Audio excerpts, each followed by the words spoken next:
Bonjour à vous tous qui nous suivez aussi bien de près que de loin et merci de votre soutien. Vous êtes nombreux à nous suivre sur ce programme Entretien du jour sur Panafrica Télévision numéro 1. Alors aujourd'hui, je ne suis pas seule sur mon plateau puisque je reçois pour vous deux personnes. Marie-Louise Chitita, qui est représentante de la Belgique et membre du Parti conservateur de la nature et démocrate, CONAD en sigle, ainsi que son partenaire Didier Kayembe, qui est lui aussi membre représentant de CONAD, mais en France. Alors sans plus tarder, Madame Chitita, bonjour. Bonjour. Comment allez-vous? Plus ou moins bien. Très bien. Monsieur Kayembe, bonjour. Bonjour. Alors, vous êtes aujourd'hui là. Nous allons épiloguer un petit peu sur ce qui se passe toujours et encore en République démocratique du Congo. Entre autres, l'accord de la CENCO qui tarde, du moins, ou qui est toujours en décrispation sous réserve. On utilise le terme tant entendu actuellement, donc sous réserve. Vous êtes là aujourd'hui, vous soutenez Moïse Monidela, qui est actuellement en prison, qui devrait être, entre guillemets, gracié. Alors, est-il toujours en prison? Oui, merci pour la parole. Donc, Moïse Monidela, c'est notre président, le président du Parti des conservateurs de la nature et des démocrates, qui se trouve actuellement à Makala. Il a été arrêté le 19 septembre. J'aimerais bien expliquer l'histoire de son arrestation pour ceux qui ne sont pas au courant. Et donc, c'était au cours d'une marche organisée par le Rassemblement. Donc, il a été question de donner, comme on a dit, il a été question qu'on puisse donner des cartons jaunes et cartons rouges par rapport à l'organisation des élections. Et c'était pour un respect de la Constitution. Et donc, avant même qu'ils ne sortent pour aller manifester, ils ont été assiégés donc, par la garde républicaine. Autour de 8 heures du matin, ils ont été empêchés, ils n'ont pas pu sortir. Et après que le peuple puisse réclamer et tout, on les a relâchés, ils sont sortis. Et c'est au cours de la marche, une marche pacifique autorisée par l'État congolais. Et subitement, il a été enlevé et ensuite ramené au Kanchachi. Après le Kanchachi, c'était à l'ANER. Après l'ANER, c'était au casier judiciaire. Et maintenant, il se trouve à Makala. Alors, il est encore à Makala jusqu'à ce jour. Oui. D'accord. Mais quels sont les réels chefs d'accusation contre sa personne? Bon, tout ce qu'ils ont dit, c'est qu'il était l'organisateur et le financier aussi de cette marche du 19 et 20 septembre. Pardon. Donc, il a été accusé que c'était vraiment lui qui a été l'organisateur de toute la marche. Donc, c'était faux et c'est des fausses accusations qui ne sont pas vérifiées. Pourtant, c'est une marche déjà autorisée. Il a été accusé de ça. Donc, c'était vraiment un alibi qu'ils ont trouvé pour l'incarcérer et l'arrêter. Moi, je trouve que c'est vraiment ce qu'ils ont préparé. Alors, ça a été les chefs d'accusation contre sa personne. Aujourd'hui, la CENCO, il y a eu des nouveaux accords, du moins, depuis le 31 décembre 2016. Il est supposé avoir été libéré, puisqu'il figure sur la liste des prisonniers politiques qui ont été graciés par le président, du moins, grâce à cet nouvel accord. À ce jour, on en est où? Parce que nous voyons, entre autres, excusez-moi, M. Lumbala, qui est déjà sur le terrain, qui dispose aujourd'hui de sa libération. Oui, effectivement. Si je dois encore reprendre, c'est qu'il y a eu tout un tas de demandes, je vais dire, et des préalables par rapport à ce dialogue-là. Et notamment, il y avait comme préalable la cessation de poursuites contre les prisonniers politiques et les prisonniers d'opinion. Et donc, qu'est-ce qui s'est passé au niveau du rassemblement? Les membres du rassemblement se sont dit, nous ne pouvons pas aller dialoguer pendant qu'il y a des poursuites contre Moïse Katumbi et pendant qu'on a M. Monidela qui est en prison, etc. et toute une liste de personnes. Et donc, la CENCO, dans sa mission des bons offices, a convaincu au rassemblement de pouvoir d'abord aller dialoguer et de mettre ce point-là en second plan. Et donc, qu'est-ce qui s'est passé? Ils se sont dit, oui, d'accord, nous allons dialoguer parce qu'il fallait quand même qu'on fasse certaines concessions parce que quand on dialogue, il y a des choses que certaines personnes disent que nous mettons de côté et nous allons en parler. Et donc, ça a été retenu parmi les points. Donc, parmi les points qui ont été réclamés comme préalable, il y avait la décrispation politique. Qu'est-ce qui se passe? Il se passe qu'ils se retrouvent en réunion et tout le monde dialogue. Et on arrive à ce point-là, le gouvernement décide directement pour toute une série de personnes qu'on appelle des cas emblématiques, pour lesquels on a arrêté des poursuites, et M. Moïse Monidela est cité là-dedans. Qu'est-ce que nous constatons à ce jour? Nous constatons, comme vous venez de le dire, M. Lumbala est de retour, mais je me dis, M. Lumbala a essayé de forcer un peu son retour. Il n'y a pas eu de notification, il n'y a rien eu. Il est arrivé justement pour qu'on puisse un peu tester si cet accord était applicable. Et donc, quand il est arrivé, Dieu merci, il n'a pas été arrêté jusque-là, comme vous dites, sous réserve. Mais ce qui nous inquiète un peu, c'est que jusqu'à présent, on est à 15 jours après la signature de l'accord. M. Moïse Monidela toujours pas arrêté. Et toujours pas libéré. Ouais. Excusez-moi. Toujours pas libéré. On ne nous donne pas de justification. On a suivi comme tout le monde le ministre, le porte-parole du gouvernement, M. Lambert Mende, qui représente le gouvernement, parler et dire que tout a été fin prêt et qu'ils sont autorisés de sortir. Mais ça, c'est sur parole. Il n'y a rien qui s'est fait, il n'y a rien d'effectif. Alors, selon vous, pourquoi est-ce qu'il n'a pas encore été libéré jusqu'à ce jour? Ça, c'est une très bonne question. Nous, c'est la question que nous nous posons aussi, c'est la même question. Parce que si nous sommes venus pour dénoncer ce genre de choses, c'est parce que la décision a été prise, l'accord a été signé, et nous constatons qu'il y a 2 poids 2 mesures aujourd'hui. Aujourd'hui, Roger Lumbala est rentré. Bien sûr, Dieu merci, il n'est pas encore inquiété jusqu'à ce jour, c'est très bien. Nous voyons que l'accord est respecté. Il faut aussi que ceux qui ont été cités comme étant prisonniers politiques depuis qu'ils soient libérés aussi. Donc nous nous posons la question, pourquoi cela n'est pas fait? Donc nous allons essayer de réfléchir ensemble pour trouver des solutions, pour dire au moins, dénoncer ça, au moins que tout le monde sache pourquoi il n'est pas libéré à ce jour. Alors il a été reconnu que M. Monidela a été taxé de conduire ou du moins de diriger un mouvement insurrectionnel. Qu'est-ce que vous en dites? Mais nous disons que c'est faux. Nous disons que c'est faux.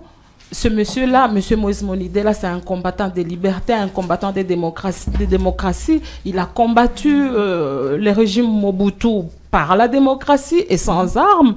Je ne vois pas le revoir en train de cracher sur toute sa lutte et aller prendre des armes ou bien faire des mouvements insurrectionnels. C'est impossible. Ça, ce n'est pas le connaître. Et donc, le gouvernement est là. C'est des choses qu'on fabrique. Ils ont essayé de fabriquer. Et déjà, quand vous regardez dans la manière où s'est déroulé son procès, vous voyez bien qu'il a été arrêté et maintenu pendant plusieurs jours, au-delà des 48 heures, sans qu'on lui dise le motif pour lequel il a été arrêté. Déjà, ça, c'est pas normal. Et donc, ils ont dû réfléchir après pour pouvoir lui dire, les chefs d'accusation et le reste, et monter de toutes pièces. C'était une manifestation autorisée par le gouvernement, une manifestation pacifique. Nous n'avons pas d'armes. Vous savez, on dit toujours aussi, c'est que qui veut noyer son chien l'accuse de rage. Donc, c'est que pour lui, pour son cas, ça a été arrangé. Ils ont trouvé un moyen pour le mettre hors circuit, hors jeu, parce qu'il commençait à être nuisant. Alors, nous avons connu un Monidela travaillant avec Lumbala. Aujourd'hui, il y a Conad qui s'est allié du moins à M. Moïse Katumbi, qui est un opposant aussi aujourd'hui, en exil évidemment.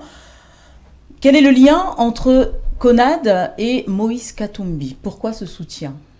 Oui, nous, en tant que conservateurs des natures, nous avons pour idéologie et slogan Dieu, homme et nature. Et donc, c'est un rapport de l'humanisme que M. Katumbi a, que nous nous sommes rapprochés vers lui. Nous nous sommes dit, nous avons vu à peu près les intérêts que nous avons en commun.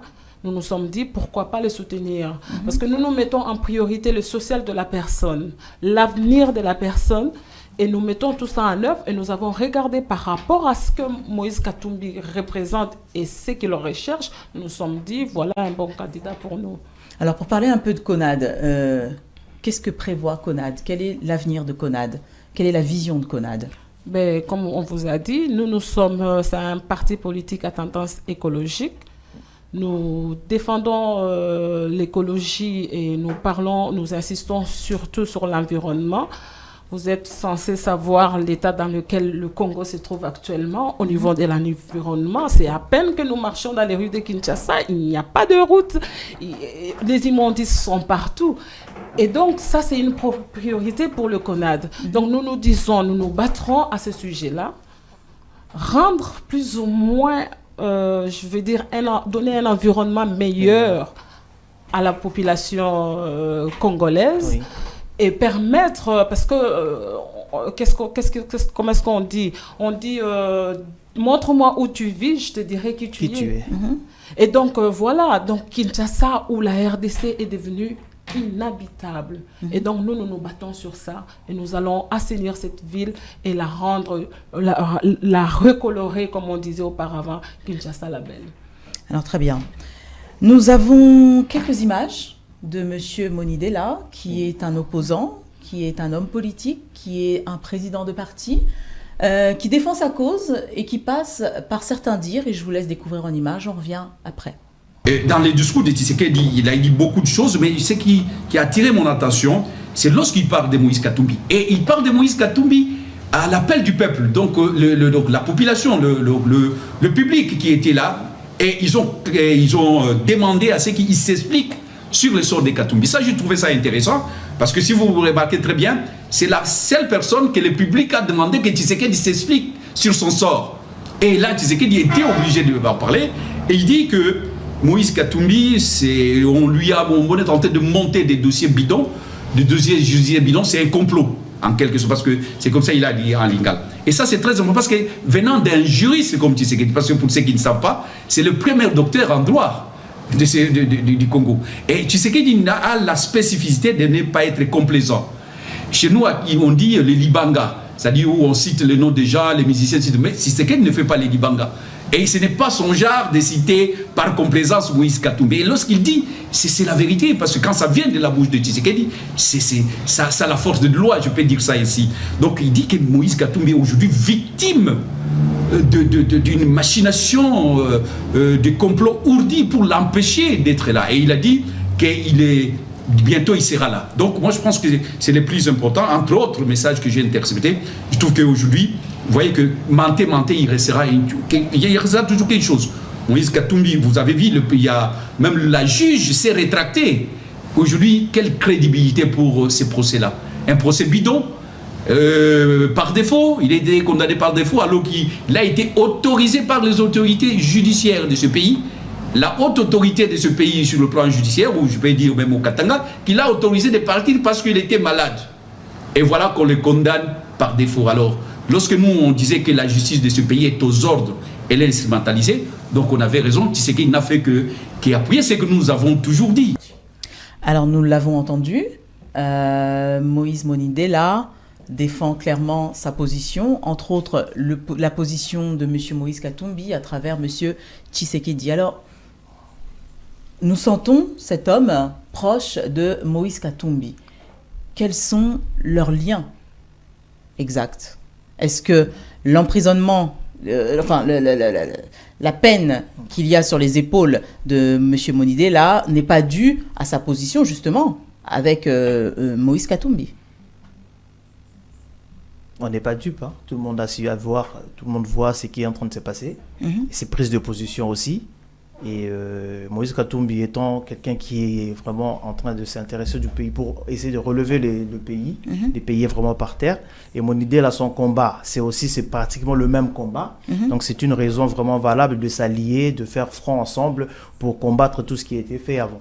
Donc pour moi, je trouve qu'il n'y a pas de divergence où on est dans le même combat. Moïse Katumbi aussi est dans la même lignée que nous. Donc, mon idée là est dans la même ligne que Moïse Katumbi. Tout est dans. Moi, je ne sais pas ce que pense Louise. Alors, pour aller un peu plus profondément, J'ai souvent eu sur ce plateau des personnes prônant Moïse Katumbi, mais ma question, elle revient, désolé, je vous la repose. Pourquoi est-ce que vous soutenez Moïse Katumbi, puisque cet homme n'a pas encore sorti son projet de société? Alors pourquoi lui accorder cette alliance, ce soutien, au point où vous avez votre président qui demeure encore en prison actuellement à cause justement du fait d'avoir défendu les causes les causes de Moïse Katumbi?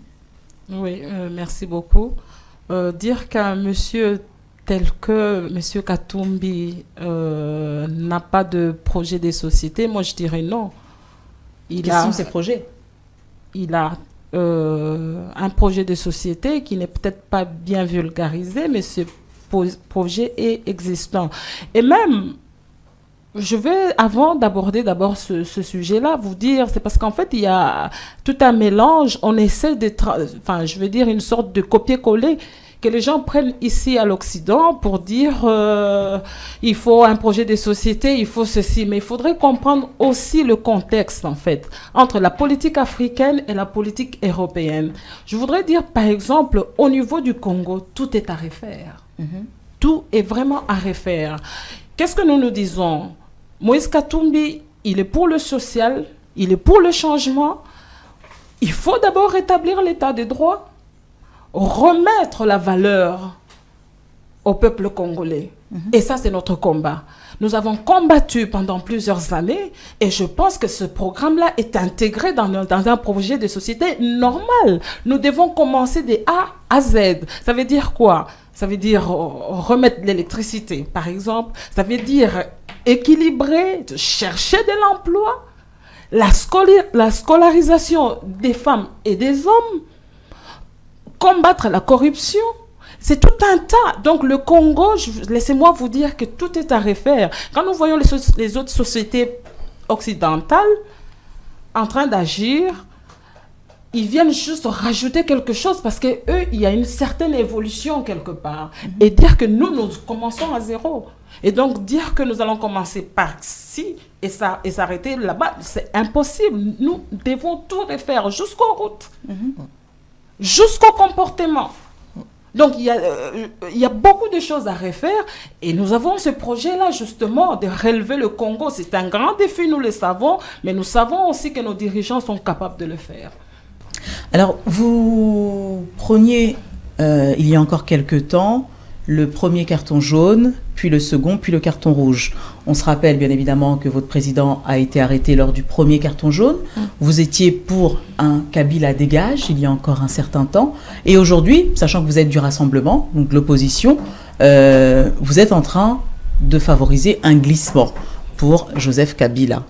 Qu'est-ce qui s'est passé? Je pense qu'il y a déjà eu beaucoup de morts au Congo. Et la solution qu'on a trouvée pour ce glissement, on l'a accepté. Bien sûr qu'on l'a accepté, c'était pour permettre au Congo de vivre une alternance, une première alternance pacifique dans ce pays. Comme ça, pour commencer à prôner une bonne démocratie dans notre pays. Donc tout ce qu'il y a eu comme mort au départ, il y a eu beaucoup de morts, il y a eu beaucoup d'agitation. Le délai qu'on a accordé, on a accepté ce délai pour seulement permettre à la démocratie de prendre le dessus pour que ça soit une fête de la démocratie au Congo. Donc pour moi, je pense que c'était ça. Vous avez quelque chose à ajouter par rapport à ça? Parce qu'aujourd'hui, on est clairement dans le glissement. Un Kabila dégage s'est transformé en Kabila Oumela. Oui, dire qu'un Kabila dégage s'est transformé en Kabila Oumela, je dirais non. Non, dans le sens que nous avons privilégié, comme mon ami l'a dit précédemment, la paix.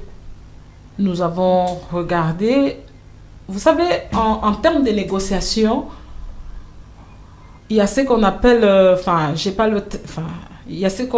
nous devons d'abord regarder qu'est-ce que notre adversaire détient et qu'est-ce que nous détenons. C'est vrai qu'une population ou un peuple uni est plus que la bombe atomique, ça on le sait. Mais notre adversaire en face a des armes. Nous avons regardé à tout cela, nous avons analysé, nous nous sommes dit, nous allons nous asseoir pour pouvoir essayer de comprendre qu'est-ce qui se passe et pouvoir négocier. Nous avons négocié avec M. Kabila justement pour éviter le bain de sang. Vous avez vu les morts qu'il y a eu au Congo pendant le premier carton rouge. Et vous avez vu ce qui s'est passé avant, nous nous sommes dit plus jamais ça. Et donc nous voulons une alternance pacifique au Congo. Et déjà nous avons évolué sur ce plan-là, je veux dire du plan de la démocratie, il y a de cela quelques années. Nous ne voudrons pas qu'on nous retourne 50 ans en arrière par rapport à cette situation-là. C'est-à-dire quoi? C'est-à-dire que Kabila voulait d'abord changer la constitution et se maintenir au pouvoir. Nous nous sommes battus de notre façon. Aujourd'hui, nous sommes... Laissez-moi vous dire que nous sommes face à un gouvernement qui est boiteux, si je peux dire. Nous passons d'une majorité qui était puissante à une majorité affaiblie. Ça, c'est déjà un bon point. Donc, là où il est là, nous nous sommes dit, on nous a reproché pendant plusieurs années, vous le savez comme moi, cette politique de la chaise vide. L'UDPS, je veux dire, à travers M. Etienne Tshisekedi, a gagné des élections. Et quand nos élections nous ont été volées, on nous a reproché de ne pas siéger. On nous a reproché de se taire. Alors, qu'est-ce qu'on s'est dit? On s'est dit, plus jamais ce pays sans nous. Nous allons co-gérer dans cette République. Nous allons tous travailler ensemble et nous allons faire partir Kabila petit à petit. Et laissez-moi vous dire que Kabila est en train de partir. Alors, on annonce des élections en décembre 2017. Est-ce que matériellement c'est jouable? Parce que beaucoup les annoncent, mais d'autres le disent clairement que matériellement c'est impossible. Moi, je me dis que c'est faisable. C'est très faisable dans la mesure où, je vais dire, monsieur Nanga avait déjà commencé une partie déjà, donc je vais dire d'enrôler. Et donc, ce qui se passe actuellement, c'est pas qu'on va recommencer. Et d'ailleurs, parce qu'auparavant, on avait demandé, on avait carrément exigé à ce que les membres des CENI et même lui puissent démissionner. Mais en analysant, nous nous sommes dit non, nous allons continuer avec cette équipe. C'est-à-dire quoi? C'est-à-dire que là où il s'était arrêté, nous prenons les choses, nous continuons. Donc ça veut dire que c'est tout un processus. Donc c'est pas quelque chose qu'on commence de nouveau, c'est la continuité. Et donc je me dis c'est faisable en 2017. Alors, Monsieur le Président, donc Joseph Kabila a été 16 ans au pouvoir. Il n'a pas respecté la Constitution parce qu'il n'a pas organisé les élections en 2016. Aujourd'hui, vous lui faites confiance par rapport à cette nouvel accord de la CENCO qui devrait le faire libérer du moins le président en décembre 2017. Qu'est-ce qui vous fait croire qu'il va respecter cette nouvelle accord, puisque déjà là, pour votre président qui est censé être gracié, il n'est pas dehors. Alors qu'est-ce qui vous fait dire qu'en décembre, il y aura élection, que votre président sera libéré, et ainsi de suite? Mais nous avons un gage très important qui est M. Etienne Tshisekedi. Qui est au-dessus de la Constitution? Parce que la Constitution n'a pas été respectée. Non. En fait, ici, nous sommes dans un contexte qui est tout à fait différent. Les autres années, c'est Kabila qui était au pouvoir. Il était un président légitime. Au moment où nous parlons, c'est l'accord qui a mis le président Kabila en place. Donc, il dépend de cet accord. Donc, s'il arrive à violer cet accord, déjà de 1, il sera contraint de ne pas violer, d'autant plus qu'il ne gère pas la République tout seul. Donc, il en dépendra. Si M. Kabila veut la paix, il sera contraint de l'appliquer. Et s'il ne l'applique pas, le peuple est là. Nous allons prendre la population, je vais dire, congolaise à témoin, et tout le monde verra. Et il y a un plan B que nous allons pouvoir appliquer si on sent que quelque chose ne va pas. C'est pour ça que justement l'utilité d'avoir ce comité national de suivi de l'accord. Donc nous savons que M. Etienne Tshisekedi, c'est un homme incorruptible, c'est un homme qui est très vaillant, et d'ailleurs, il sera accompagné de toute une série de personnes qui regarderont et qui verront s'il y a manque d'application et manque de volonté par rapport à l'accomplissement de cet accord, et on agira dans ce sens-là. Et moi, ce que je peux rajouter, c'est que pour le président Kabila, c'est une chance que le peuple congolais encore l'offre pour sortir par la grande porte, au fait. Donc c'est une prolongation de mandat. Pour moi, je considère que c'est vraiment une chance d'une sortie qu'il soit honoré à sa sortie, que ça soit tout se fasse dans la paix, dans la tranquillité, et que les choses continuent normalement. et qu'il a vu continuer calmement. Donc ça, c'est juste une occasion qu'il va pas gâcher, il va saisir la chance pour sortir par la grande porte. Aujourd'hui, nous parlons de Moïse Monidela, toujours en prison, certainement à cause de sa position politique auprès de M. Katumbi.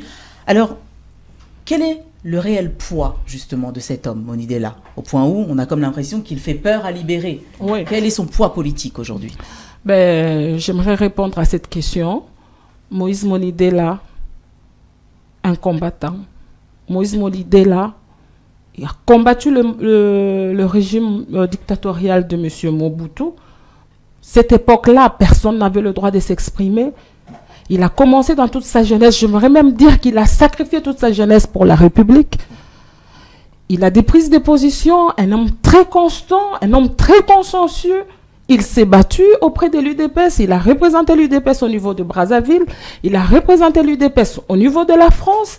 Il est revenu à Kinshasa. Il a combattu. Et arrivé en ce moment-ci, Moïse Monidela a travaillé, c'est vrai, au niveau de RCDN, pour ceux qui le connaissent. Il a travaillé et ils ont pu avoir des députés et des sénateurs à travers le RCDN, bien sûr. Et ici, j'aimerais dire que c'est quelqu'un qui est connu, qui traîne des masses. C'est un homme d'opinion et les gens le connaissent pour ça. Et c'est un homme, je vais dire, aller encore plus loin, dire que c'est un homme incorruptible. C'est ça qui fait peur, en fait. C'est ça qui dérange. Parce qu'on sait qu'on ne peut pas le manipuler. C'est ça qui dérange. C'est pour ça qu'on devrait... Il a été soustrait de la société pour qu'il se taise. C'est une façon de le réduire. Mais Dieu merci, il est encore fort. Il nous encourage tous les jours. Et ça nous donne encore la force de pouvoir continuer à nous battre. Alors, quel serait son apport auprès de Moïse Katumbi, justement? Déjà, ses valeurs, en connaissant la personne. C'est quelqu'un qui se tient droit, qui n'a pas froid aux yeux. C'est quand il tient une position, il y va à fond. Il sacrifie même de sa personne. C'est nous voyons où il se retrouve aujourd'hui. Donc, c'est quelqu'un qui est un combattant. Pour moi, je pense que dans une lutte pour redresser un pays, il aura un rôle à jouer énorme. Par rapport à sa position, à sa prise de position, à son comportement surtout.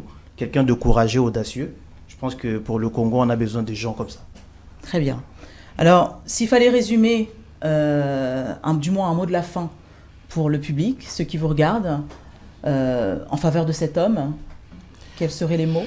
Oui, nous demandons à nos amis, spécialement aux membres du Rassemblement qui sont en train de négocier, de pouvoir ouvrir et d'avoir un œil regardant sur cet accord, parce que l'avenir de tout un peuple en dépend. Et de deux, je ne voudrais pas que nous puissions arriver à un point où le peuple puisse dire qu'il ne se retrouve pas dans cet accord. Et deuxièmement, nous ne voudrons pas être roulés. Parce qu'il a été dit que les prisonniers devaient être libérés. Jusqu'aujourd'hui, nous sommes inquiets. Nous ne savons pas qu'est-ce que le pouvoir manigance. Ça fait 15 jours aujourd'hui, si pas plus, où nous attendons. C'est un homme, c'est un père de famille qui est mis à l'écart, qui est torturé, je veux dire, moralement. Parce que quand on vous dit que vous êtes libre sur papier et qu'en réalité, cela ne vient pas, vous ne dormez pas. Tous les jours, vous espérez un mot, vous espérez que ce jour-là, c'est un jour où vous allez être libre, mais malheureusement. Donc, je réclame sa libération immédiate. Nous voudrons le voir, le parti a besoin de lui et la nation congolaise a besoin de lui. Très bien. Monsieur Kayembe, Oui. un mot de la fin? Aujourd'hui, pour conclure, c'est que nous sommes venus seulement dénoncer ce qui est en train de se passer. Nous réclamons sa libération rapidement surtout et qu'il revienne vers nous parce qu'on a vraiment beaucoup de choses à mettre en place par rapport à notre projet de société. Tout ce qui va se passer dans le Congo pour les prochains jours et prochains mois. Vraiment, le parti CONAD a vraiment besoin de son leader. Et voilà, nous demandons aux autorités congolaises d'appliquer les accords qui ont été signés, de respecter la parole surtout qui a été donnée. Tout le monde est prêt à travailler la main dans la main pour redresser ce grand pays. Très bien. Eh bien, merci d'avoir répondu à notre invitation. C'est moi qui vous remercie. C'était pour Panafrica. J'espère que votre message sera entendu et surtout qu'il ira loin. Merci. Voilà. Donc nous terminons cette émission sur Panafrica TV. Je remercie bien évidemment toute l'équipe technique, nos partenaires. Je vous souhaite encore une bonne année, nous sommes encore en janvier. Je remercie l'assistance, sans citer les noms, mais il y avait une assistante aujourd'hui. Et je vous dis à très bientôt sur une prochaine émission. Ce sera Entrevue du jour avec moi-même sur Panafrica Télévision. Bye bye. Merci. Votre émission a fait combien de minutes ça? Je sais pas, dis-moi.